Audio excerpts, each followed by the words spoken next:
So we have dissected our living room area. We've gotten out all of our camping gear.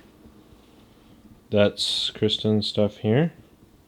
And then starting right there is all my stuff.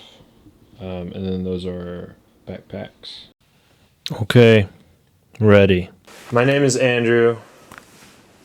I'm Kristen. We hiked the PCT in 2015 and we talked the whole time about making a gear review video at the end, and it's almost Christmas time. I've got this camera here so that I can show you close-up shots of what we're talking about. What do you want to start with? Let's do shoes. So I started out hiking in Brooks, and like a lot of people on the trail this summer, we found out that they would tear at the seams pretty early, like maybe 300 miles in. And I tried the 9s and the 8s, and the only ones that didn't do it were the 8s. Yeah, the 9s and the 10s would tear at the sides. So I changed to La Sportiva. These are the Wildcat, and they look pretty torn up too, but I wore these for 900 miles, over 900 miles. From Ashland to the border. These shoes were amazing. I really like them. I like that there's nothing in the, like there's huge toe boxes, but they still have the coverage here. So like I would hit a lot of stuff at my like rocks and trees and stuff like that, and my toe never got bumped because this mesh is pretty soft, and it's good because it allows more room for your feet, but it's also bad if like someone steps on your foot. So it was nice to have these here.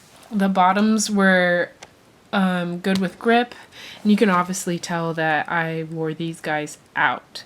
There's a rock plate in these too, which I really liked. Honestly, by Ashland, my feet were hurting all the time, so it didn't really make a difference. And once you get a hole in these, they get caught in sticks. You got a hole in that. Yeah. Mine didn't. Yeah. How did that happen? I got a stick stuck in there. I did most of the trail in the Super Feet, the green ones, and then I stopped wearing them, and because I was ordering a new pair, and that was a mistake because then my arches changed and I couldn't wear these anymore. They would literally like hurt my feet so bad. So in these, I honestly just have a Dr. Scholl's in them, just for extra support because my feet were hurting so. Those are the ones bad. that we got at We got these in Sandy. Yeah, Sandy, Yeah. which is outside of that resort. By Mount Hood and Timberline Lodge. Yeah. And I mean, these were okay, but none of this really made a huge difference because by Ashland, my feet were just awful. So anyway, I would definitely highly recommend these. If I was going to do the trail again, I would just go for the La Sportiva Wildcats. Cool. Okay, now, I guess, so all you have to do is, I also went with La Sportiva at the very end. She was having a little bit more foot problems than I was, so I figured if they worked for her, then they'll work for me. The ones before this, the Cascadias, worked really well, except for the tears right here. The Cascadia would like pretty much just tear all the way across, and you'd get rocks and sand in there. So, but other than that, like I think I hiked 900 miles. No, you had those since Portland, Sandy. No, the Cascadias though.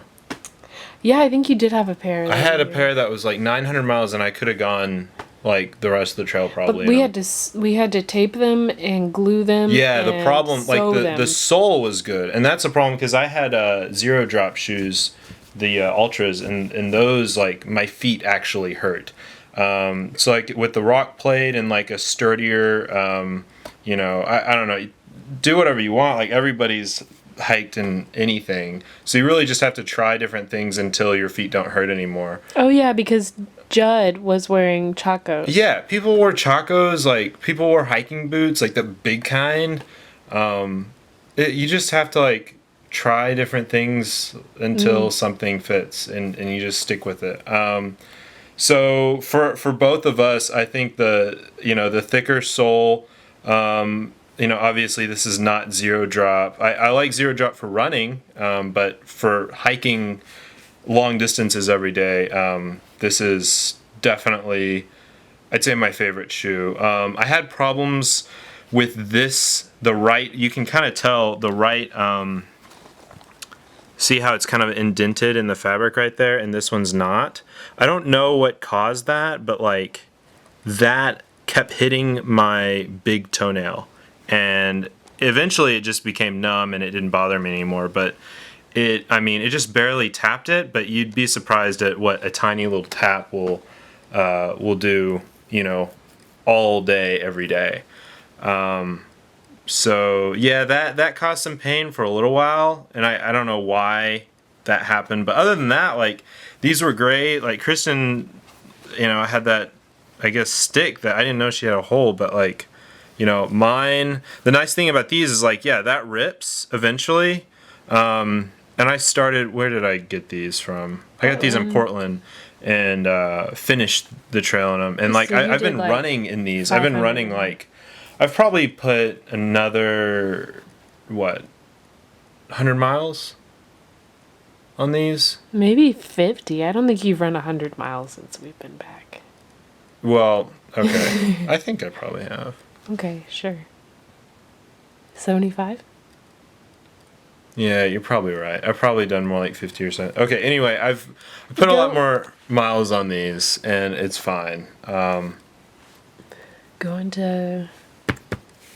Oh yeah, and of course the super feet. I don't know what it's like to have these without super feet. Lots of people said like, oh, you gotta do this, you gotta use these, and like they're expensive, but my feet don't hurt. So, that's kind of.